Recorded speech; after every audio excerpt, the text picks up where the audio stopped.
de Madrid, otro en la CB y otro en la Puerta del Sol. Nuestras diferentes federaciones de industria están convocadas a los efectos. Concretamente, las federaciones de comercio y de hostelería de la UGT y de comisiones obreras tenemos que estar sobre las 12, 12 y media, como bien ha dicho el compañero Víctor, en la puerta de la CB. Los compañeros de UGT, a la altura de cuando finalicemos el recorrido en el Hotel Villamagna, marcharemos a la sede de UGT y de allí iremos directamente a la CB. Y posteriormente, todos juntos, los compañeros de UGT y de comisiones obreras, iremos a entregarle una carta al hotelero mayor del año, al señor Alberto Ruiz Gallardón, para reivindicar un acto que hoy también vamos a llevar a cabo. Hoy es una jornada de lucha de los trabajadores y trabajadoras madrileños, pero también y en concreto de nuestra federación con los compañeros y compañeras del sector de hostelería, del sector de hostelería. Llevamos más de 11 meses en lucha por nuestro convenio, ya han roto las negociaciones y hoy evidentemente vamos a aprovechar en algo significativo, que es recordarle a estos señores que la clase trabajadora madrileña, los compañeros y compañeras que trabajan en los hoteles, indudablemente necesitan un convenio.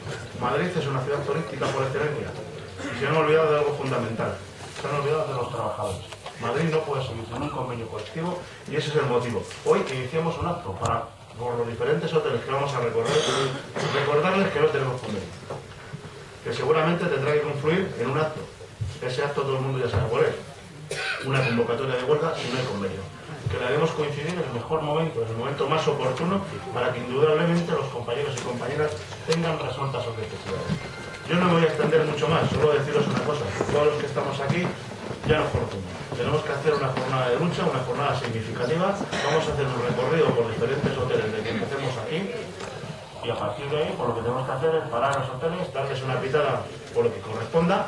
A partir de ahí caminar todos juntos hasta el Hotel Villamagna, que prácticamente será la finalización del recorrido. A partir de ahí cada uno irá al sitio que tiene comprometido con sus, en este caso UGT Madrid y UGT y Comisiones Obreras de Madrid. Haremos un acto con los compañeros de las diferentes federaciones de la Puerta de la CB para recordarle al señor Díaz Ferrán y a estos que quieren elegir a un nuevo candidato que basta ya, que no es posible que nos estén tratando como nos están tratando, y desde ahí directamente al hotelero mayor del año, que parece ser que este señor Alberto Ruiz Gallardón le han dado un premio, le han nombrado hotelero del año, y habrá que recordarle que si es hotelero del año este año, tendrá que hacer algo fundamental, que es luchar, ni más ni menos, porque los trabajadores y trabajadoras de la hotelería madrileña, tanto de UGT como comisiones obreras, tengan un convenio digno. Muchas gracias y a por ello.